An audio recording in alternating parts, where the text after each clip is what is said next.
오늘은 예레미야 32장 1절에서 15절까지 말씀입니다.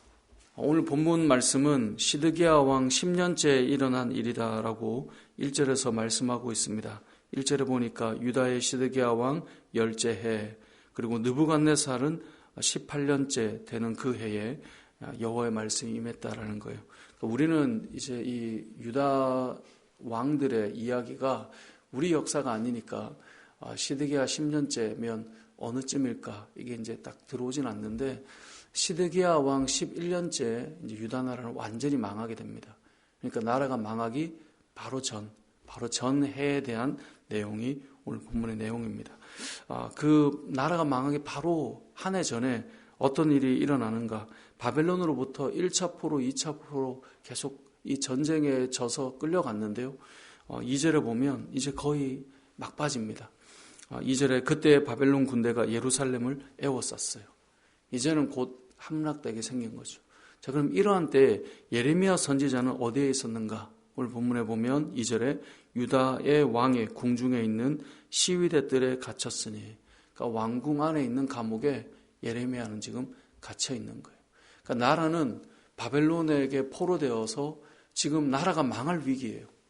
그런데 하나님의 말씀을 전하는 예레미야는 감옥에 갇혀서 하나님의 말씀을 전혀 들을 수 없는 상황이 되어 있는 거예요. 이스라엘 백성들은 신정국가잖아요. 하나님의 말씀을 듣고 하나님의 뜻을 따라서 살아가는, 또 그 가운데 왕이 무엇을 해야 되는가 분별해야 되는데, 지금 하나님의 말씀을 전하는 입이 되는 선지자가 갇혀 있단 말이에요. 나라는 위기인데 들을 수 있는 말씀이 없는 거예요. 왜 이렇게 되어 있는가? 우리는 살아가면서 우리에게 필요한 말이 있고요, 내가 듣고 싶은 말이 있어요. 근데 사람이 이렇게 어릴 때는 본인에게 필요한 말을 해주는 것을 들을 때 불쾌하죠. 근데 시간이 흐를수록 나에게 필요한 뭔가가 들려지는 것을 귀하게 받아들이죠.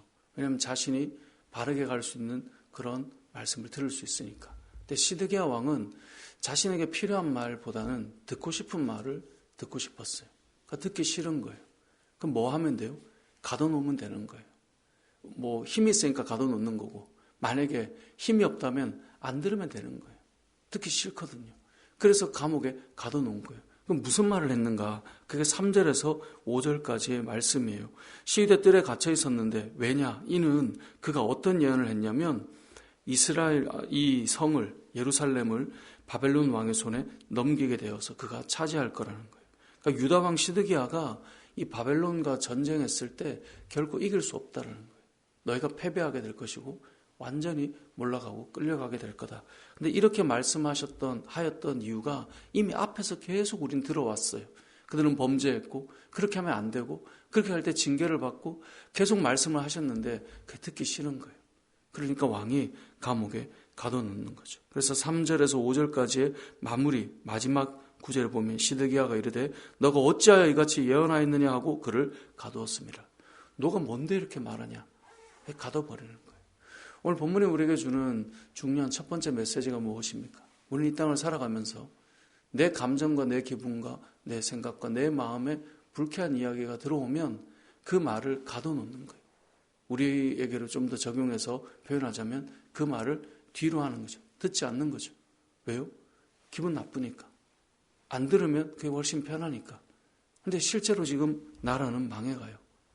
하나님의 말씀을 들어야 되는데 들을 수 있는 통로를 완전히 막아놨어요. 우리의 인생도 동일할 수 있습니다. 정말 여러분, 성도들이 제일 힘든 게 뭘까? 저는 여러 가지를 생각해 보지만 그래도 이 상위 제일이라고 붙이는 게 좀 어떨지 모르겠지만 상위에 있는 성도들에게 힘든 일이 하나 있다면 저는 하나님의 말씀을 듣고 하나님의 뜻이 무엇인지 분별하지 못한 채 살아가는 그 시간이 성도에게는 저는 제일 힘들 거라고 생각해요. 예를 들어 교회 가서 예배도 드려요. 기도도 해요. 신앙생활을 하는데 하나님의 뜻을 전혀 모르겠어요.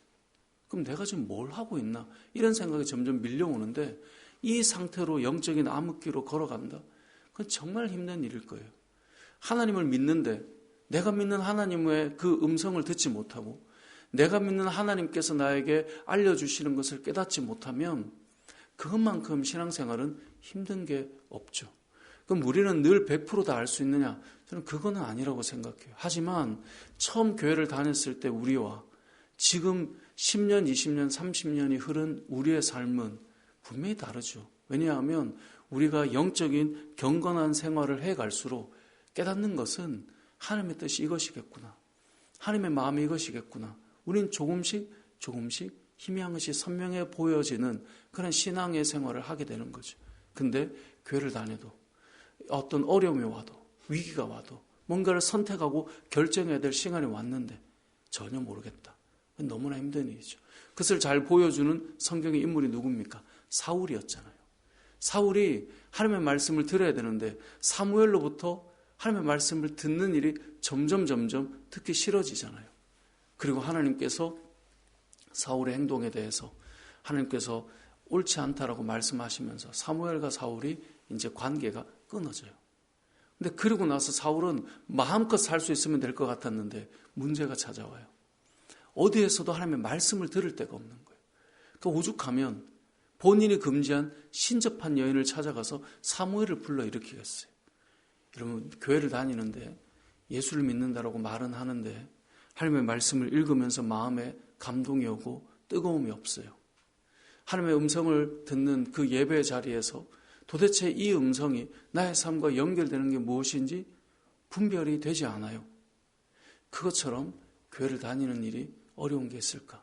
오늘 본문에 나오는 이 시드기야 왕은 이 예레미야 선지자의 입을 봉해놨어요. 감옥에 가두어서. 그리고 결국 그 다음에 예루살렘은 하나님의 말씀처럼 그대로 무너지게 되는데요. 여러분, 영적으로 들을 수 있는 말씀이 없는 상태에 머물러 있다. 그만큼 힘든 일이 없다는 것을 우리는 기억해야 돼요. 이거는 하나님과 우리와의 관계뿐만 아니라 사람과의 관계도 마찬가지예요. 관계가 깨지면 제일 먼저 뭐가 일어나요? 대화가 단절돼요. 저 사람에게서 들을 수 있는 그런 시간들이 사라져가요. 그것만큼 어려운 게 없죠. 오늘 말씀을 통해 우리는 하나님의 말씀에 들을 수 있도록 내 귀가 늘 열려 있는가? 그리고 그 음성을 듣기 위해서 나는 항상 말씀이 봉해져 있지 않고 펼쳐져 있는가? 이것을 좀 우리는 생각해 보면 좋을 것 같습니다. 두 번째, 오늘 본문이 주는 말씀은 우리가 6절 이하는 읽지 않았는데요. 예레미야가 갇혀 있단 말이에요. 갇혀 있음에도 불구하고 친척 하나멜이 와서 밭을 사라고 말하게 돼요. 지금 나라는 망할 것을 예레미야는 이미 알고 있어요. 하나님으로부터 말씀을 받았기 때문에. 근데 그 말씀을 받은 예레미야에게 하나멜이 와서 내 밭을 사라라고 말한단 말이죠. 왜냐하면 기업 물을 권리가 너에게 있으니까. 여러분, 망할 나라의 땅을 산다, 그게 가능한 일인가요? 아마 그렇지 않을 거예요. 그런데 하나님께서 예레미야에게 그 땅을 판다고 할 때 너가 사라라고 말씀하세요. 그것이 7절과 8절이에요. 너가 이 땅을 사라라고 할 때 너는 그 땅을 사라. 하나님께서 말씀을 주세요. 그래서 예레미야가 그 땅을 사게 됩니다.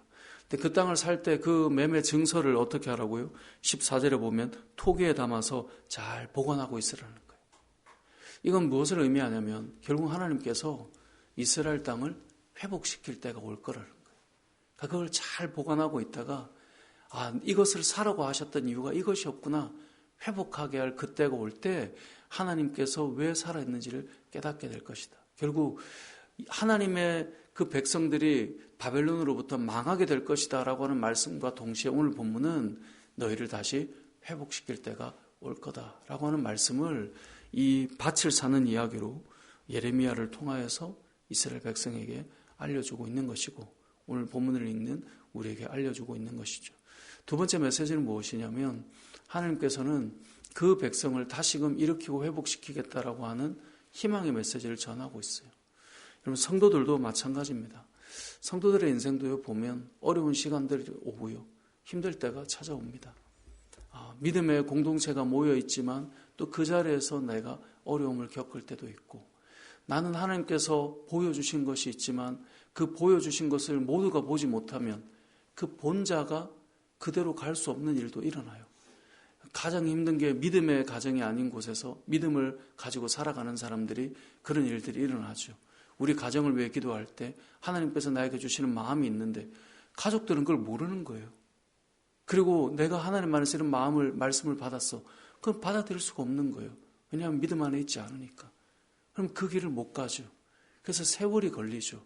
그래서 우리가 신방을 가거나 성도들과 대화를 해보면 믿지 않는 가정에서 혼자 믿음을 가지고 나아갈 때 그런 어려움들이 늘 있음을 잘 알잖아요. 근데 그런 가운데에서도 하나님께서 어떻게 하세요? 그렇게 끝내지 않고 일으키시고 회복시키시는 일들이 있다는 말이죠. 희망들이 있다는 것이죠. 우리가 시편 말씀을 최근에 보았는데 시편 37편에 이런 말씀이 있었습니다. 그는 넘어지나 아주 엎드러지지 아니함은 여호와께서 그의 손으로 붙드심이로다. 이런 믿음의 사람들은 넘어질 때가 있는데요. 결국 하나님께서 일으키신다는 거예요. 오늘 본문의 내용도 마찬가지입니다.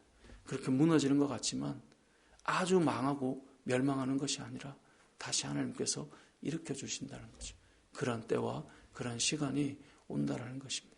우리의 인생도 하나님 안에서 그 말씀을 듣고 있을 때 하나님께서는 우리에게 주시는 말씀이 있어요. 실망하지 마라. 낙심하지 마라. 낙담하지 마라. 우리를 다시 일으켜 주실 그때가 올 것이다. 그런 그런 말씀을 주시면 저는 제가 기도 일기를 쓰거나 이러지는 않지만 저도 그런 것을 기록해 놓을 때가 있거든요. 하나님께서 이런 말씀을 주셨어. 근데요, 하나님께서 어떻게 응답하시는가를 늘 보게 돼요. 아마 여기 나오는 예레미야는 이 매매 증서를 결국은 이런 의미였지라고 하는 것을 알게 되지 않겠어요. 예레미야가 보지 못해도 후대의 사람들이 이 말씀과 그 매매 증서를 보면 하나님께서는 역사하셨구나 볼 수 있겠죠. 제가 우리 아이들에게 많이 듣는 질문이 아빠는 기도해서 받은 응답이라고 하는데 그거 어떻게 확신하고 장담할 수 있어? 기도하지 않아도 그렇게 이루어질 수 있는 것 아닌가? 그 우연의 일치로 그렇게 맞닥뜨려지는 것 아닌가? 그런 질문들을 할 때가 있어요.